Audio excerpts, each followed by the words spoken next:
Halo semua, kami dari kelompok 1 Angkatan 2, peserta Latsar Golongan 3 CPNS Kementerian Sosial tahun 2021 akan bercerita tentang salah satu pahlawan nasional yang dimakamkan di Taman Makam Pahlawan Nasional Utama Kalibata. Sebelumnya, kita jelaskan dulu ya tentang Taman Makam Pahlawan Nasional Utama Kalibata. Biasa disingkat TMPN Utama Kalibata, adalah nama sebuah perkuburan yang berlokasi di wilayah Kalibata, Jakarta Selatan, dan dikhususkan bagi mereka yang telah berjasa kepada Negara Kesatuan Republik Indonesia, termasuk para pahlawan nasional, anggota militer, dan pejabat tinggi negara. Lebih dari 7.000 orang korban militer dan veteran dari Perang Kemerdekaan Indonesia dimakamkan di sini. Salah satu pahlawan nasional Indonesia tersebut ialah Haji Agus Salim. Haji Agus Salim adalah tokoh dari Partai Islam, yakni Sarekat Islam pada masa pergerakan kemerdekaan Indonesia.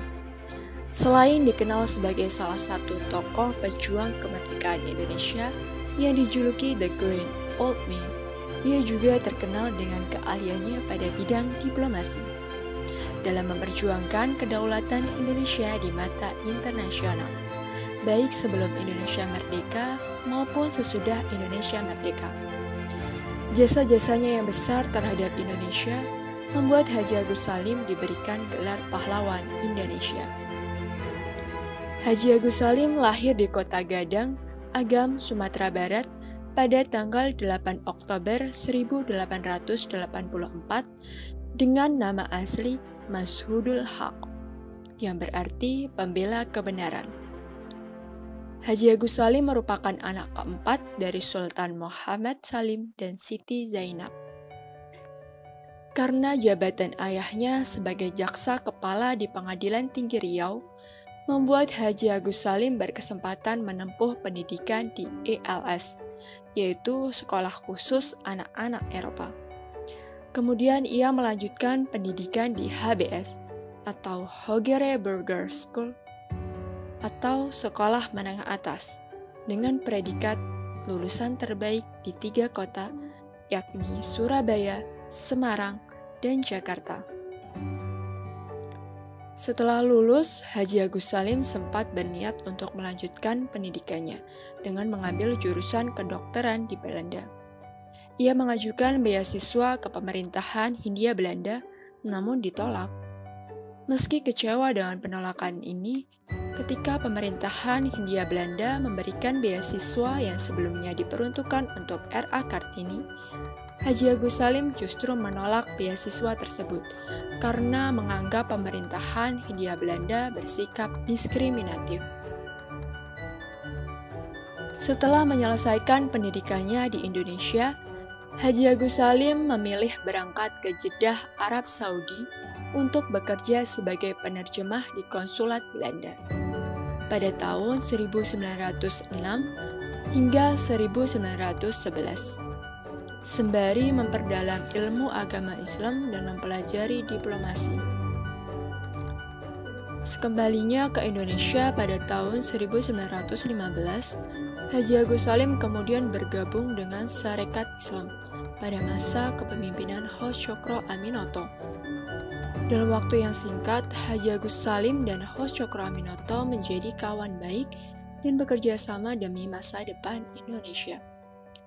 Haji Agus Salim lantas dipercaya menggantikan Cokro Aminoto di Volksraad pada tahun 1922 hingga 1925. Setelah menjadi anggota Volksraad atau Dewan Perwakilan Rakyat Hindia Belanda pada tahun 1921, Agus Salim semakin mengembangkan karir dan kontribusinya pada negara sebagai anggota Dewan Pertimbangan Agung.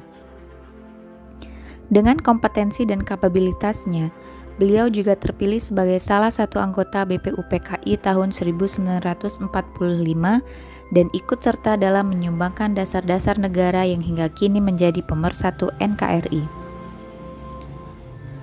Agus Salim juga bergabung sebagai Menteri Muda Luar Negeri pada masa Kabinet Syahrir II dan III. pada tahun 1946 hingga 1947, sehingga Kabinet Syahrir digantikan dengan Kabinet Hatta.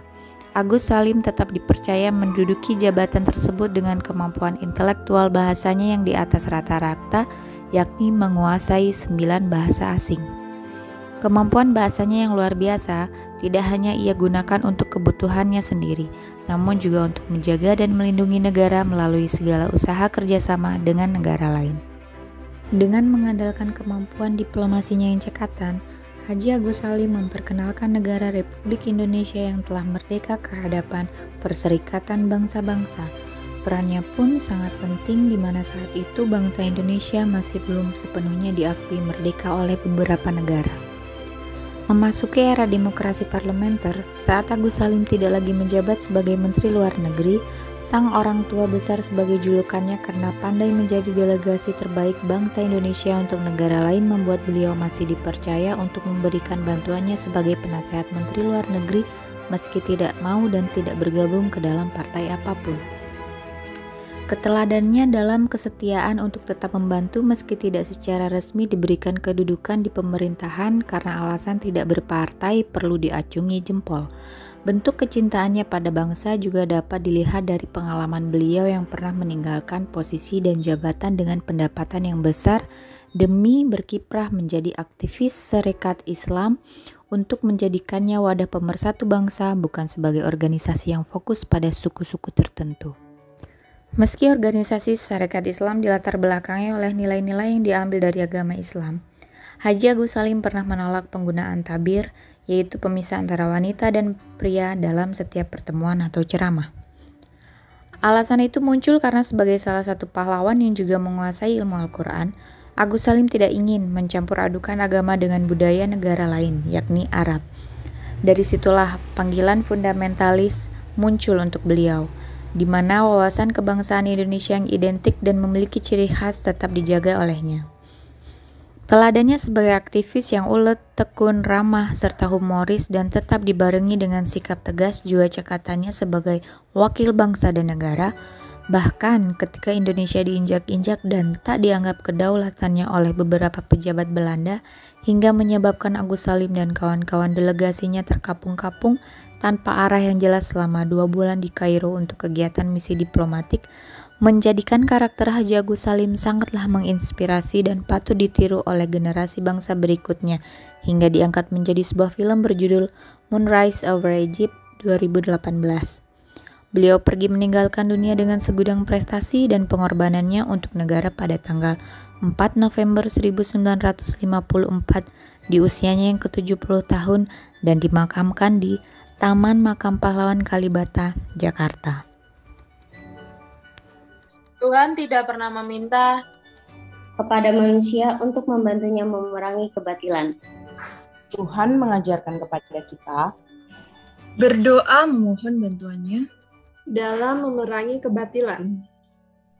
Kalimat berharga dari Haji Agus Salim yang bisa menjadi contoh pembelajaran untuk kita sebagai ASN untuk tidak mudah menyerah dalam menghadapi segala tantangan, dalam pekerjaan dan tanggung jawab kepada publik, karena setiap bantuan, baik dari Tuhan, rekan kerja, dan tokoh-tokoh senior teladan, hingga diri kita sendiri, dapat menjadi pendorong tercapainya kesuksesan yang lebih besar pada bangsa dan negara.